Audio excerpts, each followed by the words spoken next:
மாற்றத்தின் உரிமை குரல் தென்காசி மாவட்டம். இன்றைக்கி இந்த வீடியோ பதிவில் என்னத்தை பார்க்க வந்திருக்கோம்னா, நம்ம கடையம் மாட்டு சந்தையை தான் பார்க்க வந்திருக்கோம்.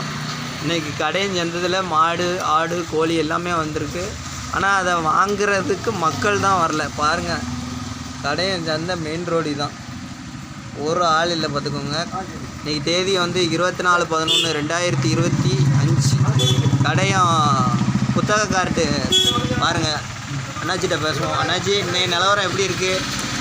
வணக்கம், நான் கடையம் புத்தகக்காரர் கண்ணன் பேசுகிறேன். நாங்களும் ஒரு 25 வருஷமாக அந்த சந்தையை புத்தகம் நடத்திக்கிட்டு இருக்கோம். இந்த மாதிரி மழையின் காரணமாக சந்தையில் ஆடு மாடுகள் வரத்து கம்மி.